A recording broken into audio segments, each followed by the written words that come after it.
The first photograph ever taken needed 8 hours of sunlight to capture one blurry rooftop. Anyone moving during that time simply disappeared from the image. For centuries, people could project the world perfectly, but no one could make the image last. One determined French inventor finally solved the mystery, sacrificing his fortune and health, only to be recognized after his death. Today, we uncover the incredible story of how the camera was invented. Picture a stone chamber in ancient China, sealed dark except for one tiny pinhole in the wall.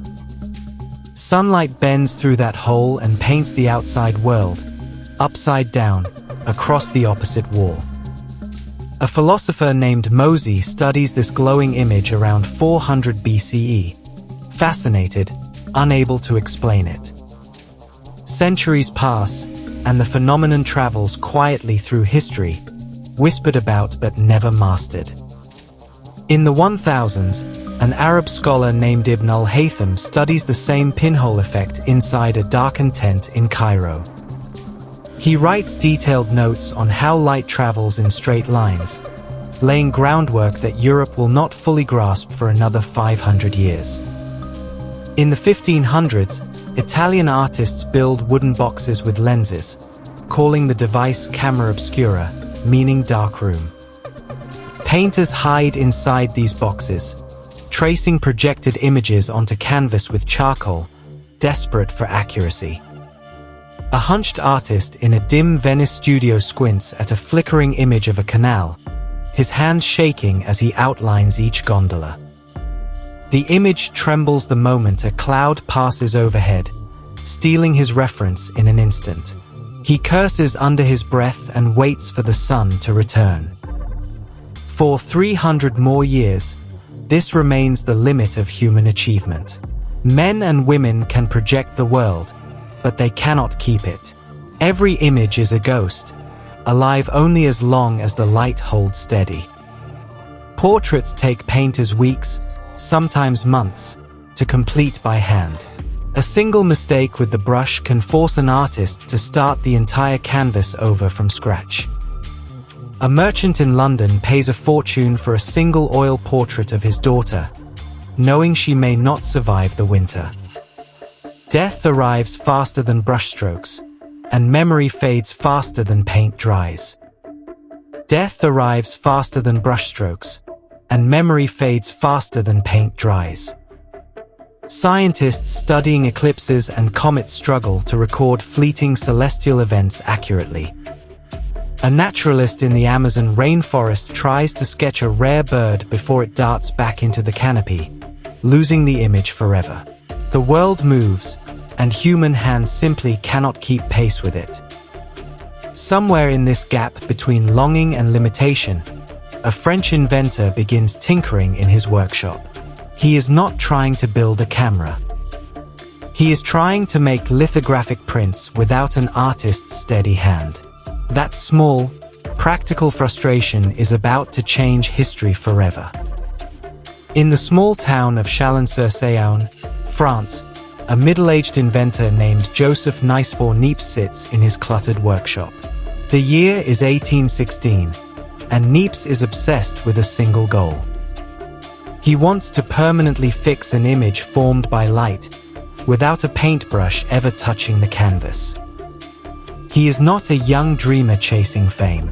He is a retired army officer and gentleman scientist, already in his 50s, running out of time and money. His brother Claude, once his partner in invention, has moved to England chasing a different mechanical dream, leaving Joseph alone with debts and doubts. Neighbors in Chalon-sur-Saône whisper that the old officer has gone slightly mad, locking himself away with strange chemicals and mirrors.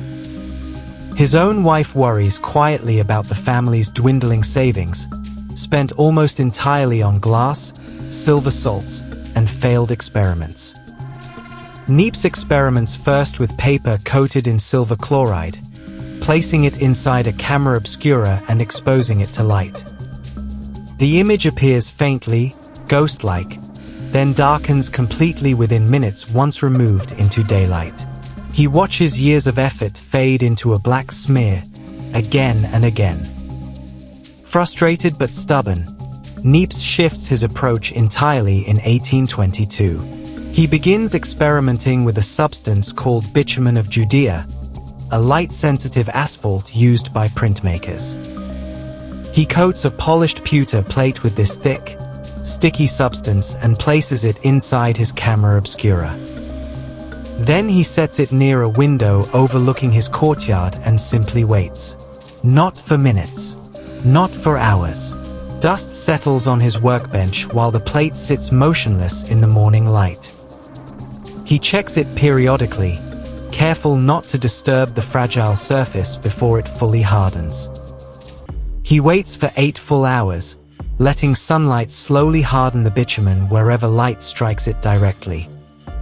The unexposed bitumen remains soft and washes away with a mixture of lavender oil and white petroleum. What remains is history's first surviving permanent photograph, a grainy image of rooftops and a pigeon house outside his window. He calls his process heliography, meaning sunwriting, and he achieves this breakthrough sometime around 1826 or 1827. Here is the surprising twist almost no one knows. Because the exposure took most of a day, sunlight illuminated both sides of his courtyard buildings simultaneously.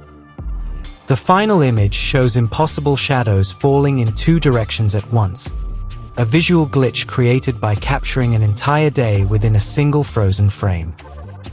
Niépce knows he has achieved something extraordinary, yet his images remain frustratingly faint, blurry, and difficult to reproduce.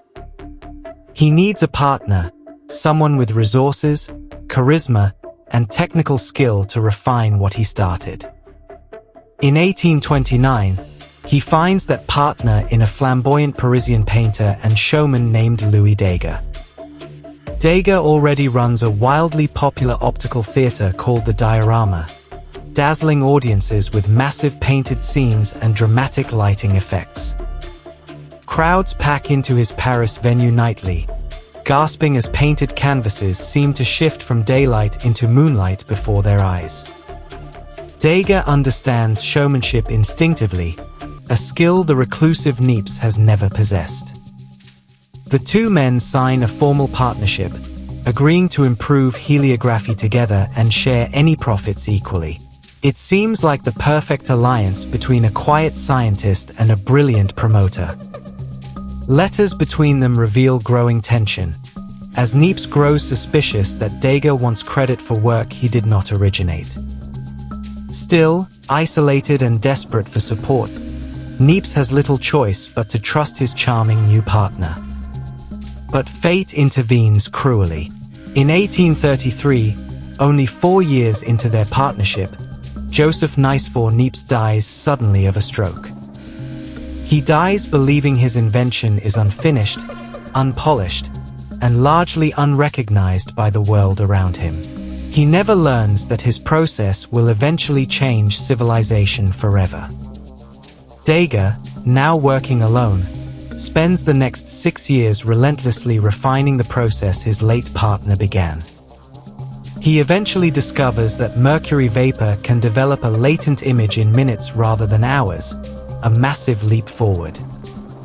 By 1837, he perfects a new technique using silver-coated copper plates, producing sharp, detailed images in a fraction of the previous time.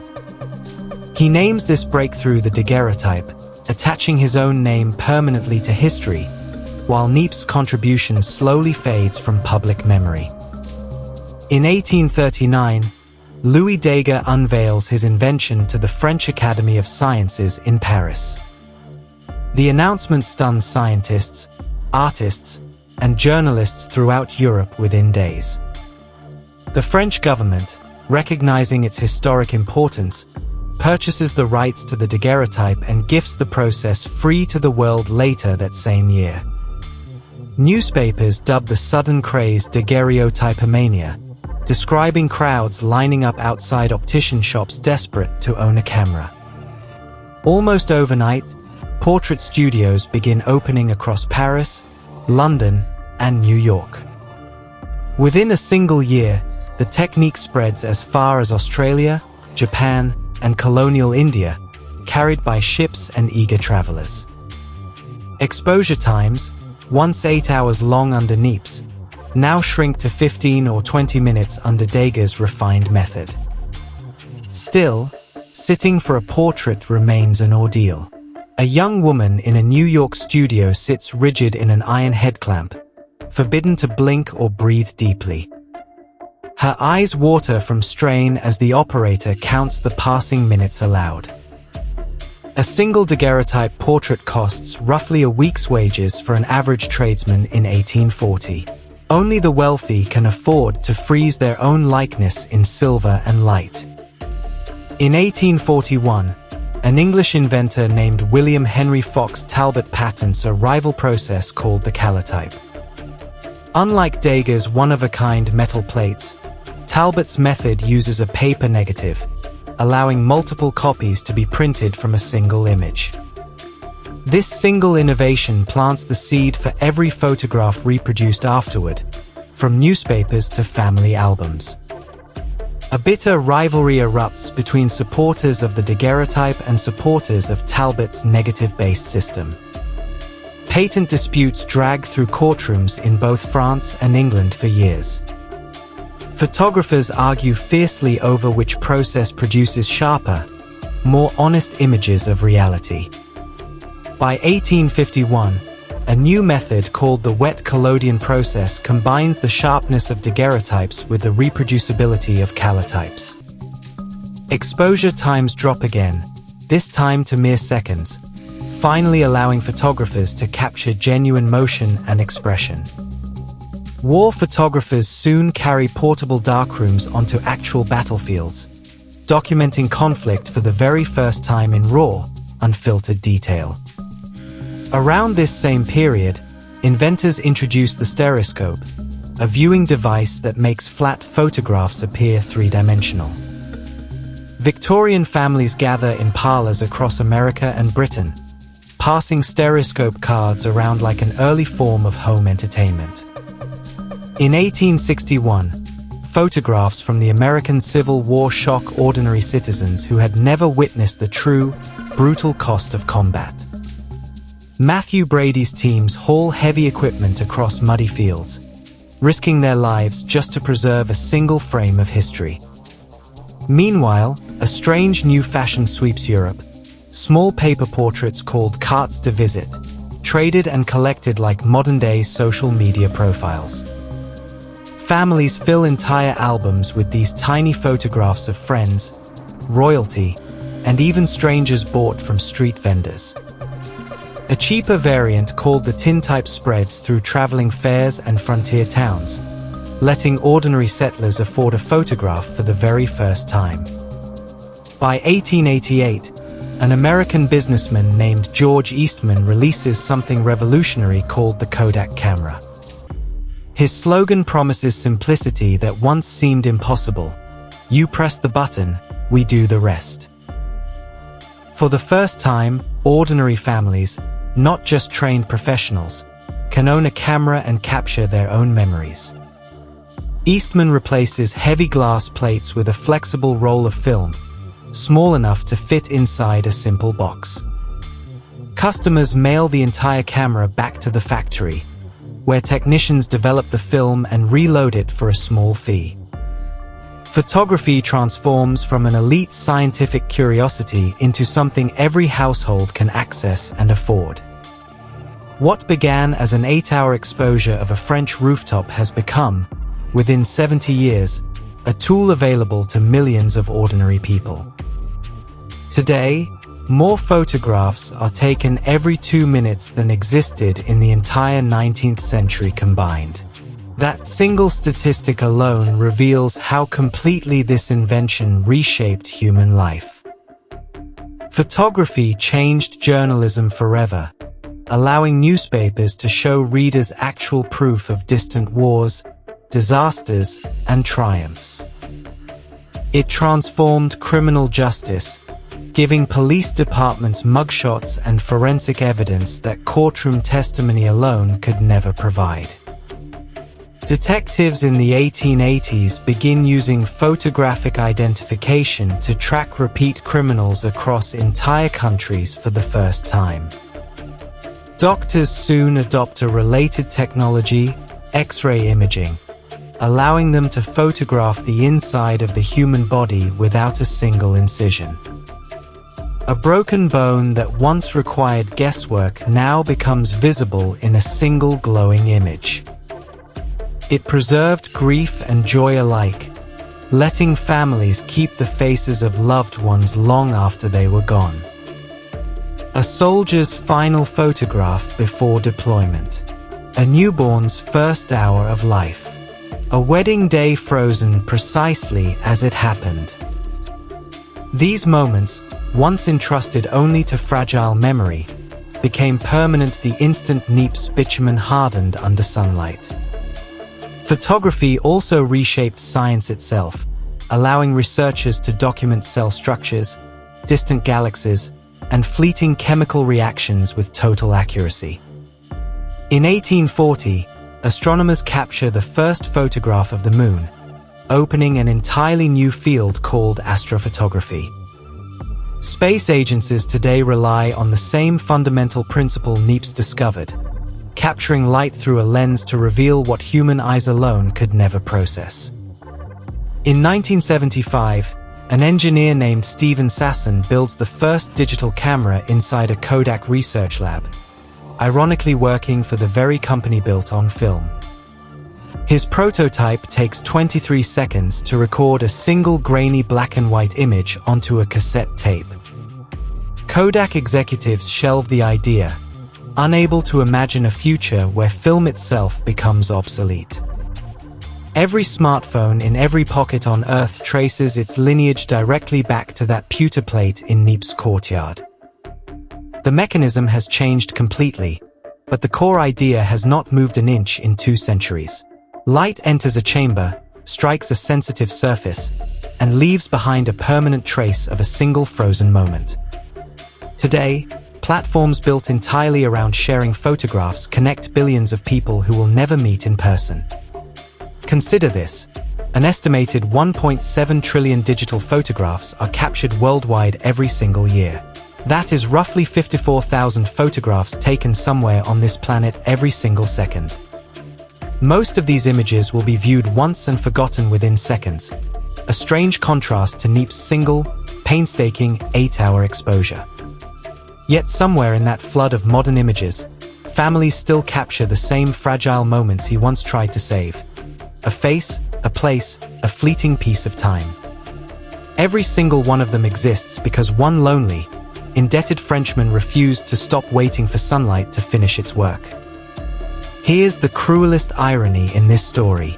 Niépce actually captured the first permanent photograph in history, then died in obscurity, remembered by almost no one.